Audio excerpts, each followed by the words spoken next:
कांग्रेस के राज्यसभा सांसद इमरान प्रतापगढ़ी को सुप्रीम कोर्ट से बड़ी राहत मिली है। कोर्ट ने इमरान पर गुजरात के जामनगर में दर्ज केस रद्द कर दिया गया है, जहां कोर्ट का मानना है कि जिस सोशल मीडिया पोस्ट को लेकर ये केस दर्ज हुआ था उसमें सांप्रदायिक सौहार्द बिगाड़ने वाली कोई बात नहीं की गई थी। इस फैसले में कोर्ट ने नागरिकों को संविधान से मिले अभिव्यक्ति की स्वतंत्रता के मौलिक अधिकार और उसकी रक्षा को लेकर पुलिस और अदालतों के दायित्व पर भी कई बातें कही हैं। कोर्ट ने कहा है कि इस तरह के मामलों में केस दर्ज करने से पहले पुलिस को खुद सामग्री की समीक्षा करनी चाहिए। केस सिर्फ इसलिए दर्ज नहीं होना चाहिए कि किसी ने शिकायत की थी।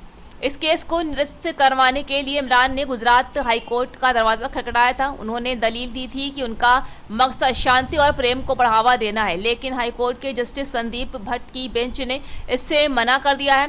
हाईकोर्ट ने कहा है कि जांच अभी शुरुआती दौर में है। इमरान प्रतापगढ़ी एक सांसद है, उन्हें जिम्मेदारी से काम लेते हुए कानूनी प्रक्रिया का पालन करना चाहिए था। अपनी बात को अलग अलग माध्यम से व्यक्त करने की स्वतंत्रता संविधान अनुच्छेद के तहत देता है, जहां अनुच्छेद 19 में इस अधिकार की कुछ सीमाएं जरूरी दी गई हैं, लेकिन उनका मकसद अभिव्यक्ति के अधिकार का दमन करना नहीं है।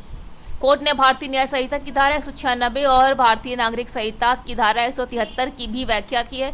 कोर्ट ने कहा है कि अगर लिखित या मौखिक शब्दों के जरिए समाज में वैमनस्य फैलने की शिकायत मिलती है तो इससे सक्षम और स्वतंत्र मस्तिष्क वाले लोगों को उसके तथ्यों को खुद देखना चाहिए।